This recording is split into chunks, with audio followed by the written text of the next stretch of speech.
What's up, YouTube? Sire Hunt Reviews.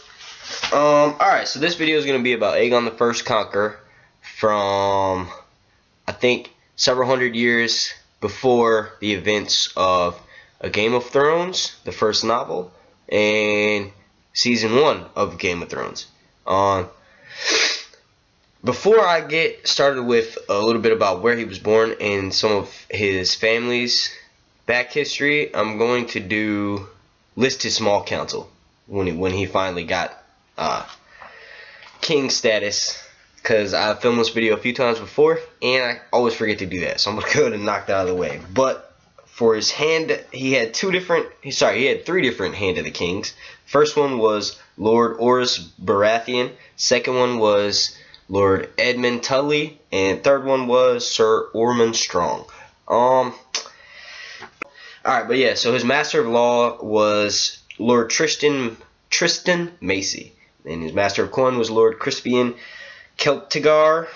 Master of Ships was Lord Daemon Valerian, and he had two Lord Commanders of the Kingsguard. The first one was Sir Corlys Valerian, and the second one was Sir Addison Hill.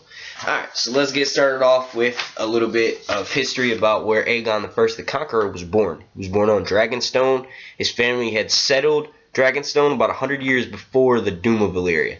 So they had been there for a little good while, which is probably why they were able to survive the Doom of Valyria, because they had been gone for 100 years. According to Targaryen tradition, Aegon did marry within the family. He married, instead of having one sister wife, he had two, so he married both of his sisters. They were Visenya and his younger sister, Rhaenys. They were also dragon riders before they were married, which is good to know because they are experienced at riding dragons. Daenerys is, let's say in the show, let's say she's about like, I don't know, like 1920 maybe, if you go by like the show's timeline. And she just rode her dragon last season, so she's got a lot of catching up to do, because they probably wed each other. You know how, like, I don't know, the book's like 12, 13, you know what I'm saying? So they've been riding dragons for about 8 years by the time they were Dany's age. And Drogon, according to an interview with George R. R. Martin that he did at a college like a year before the start of season 5, or sorry, right after season 5 ended, so last June, almost a year ago, he said that Drogon is barely big enough to get Dany up into the air. So big on the show, books not as big. The show is obviously going to scale it up, because everybody and everything is aged up on the show. Obviously, you can't have 13-year-old Sansa fake Gene Poole, or Gene Poole fake Arya getting raped on the show, and Sansa was probably like 17. I don't know how they got away with that shit. In the aftermath of Volantis' explosion, an attack on Tyrosh, Aegon, the Lord of Dragonstone, supported Pentos and Tyrosh.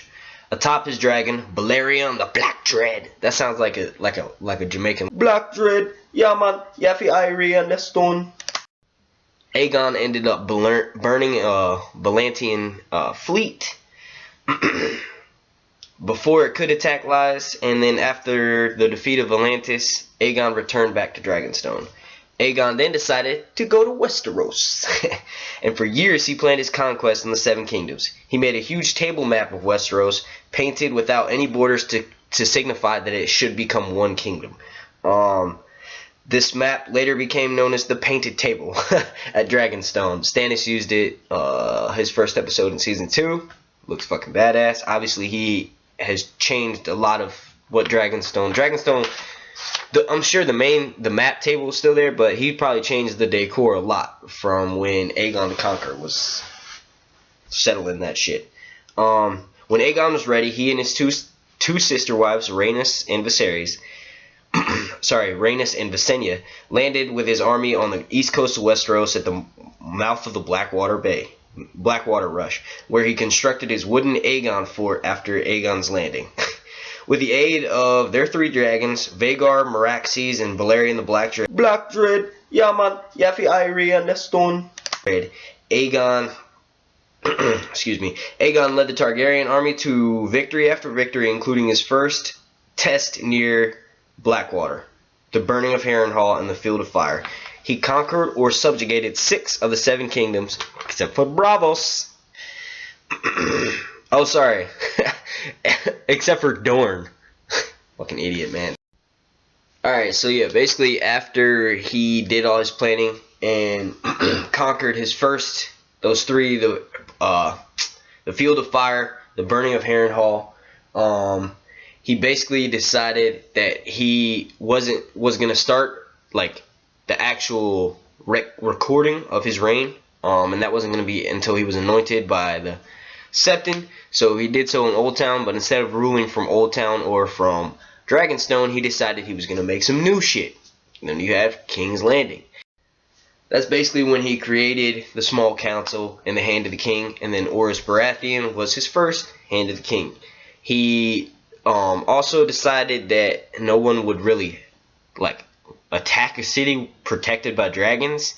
Then after a few more years, he realized that him and his sister wives weren't there all the time, so he decided to construct huge ass fucking walls to put around King's Landing. And then you have the iconic King's Landing. Alright, so after he established his capital city, he basically realized that Dorne was his only failure. Thus began the first of the Dornish Wars. After that, to summarize the whole thing up, basically the shit went down. His sister Rhaenys ended up dying.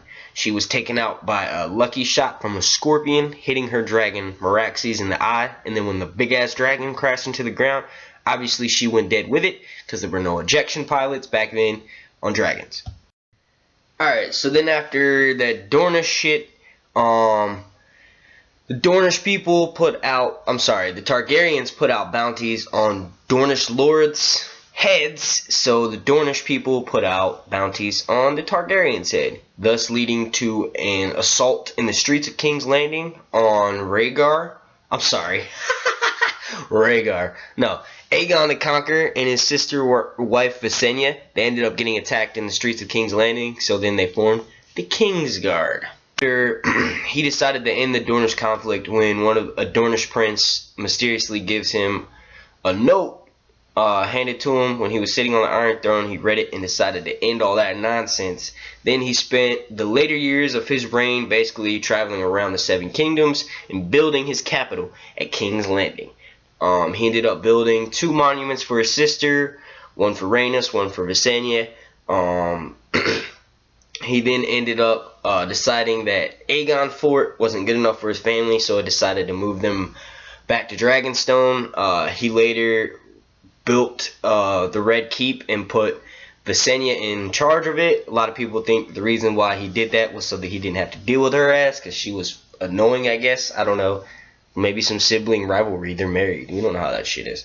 And then he ended up dying from a stroke at Dragonstone at that painted table that I had mentioned earlier. Black Dread, yeah man, Yafi Irie and the stone. And then after that, there was a whole bunch of civil wars and rebellions in the kingdom until his grandson, look this one thing up real quick, his grandson Jaehaerys I took the throne.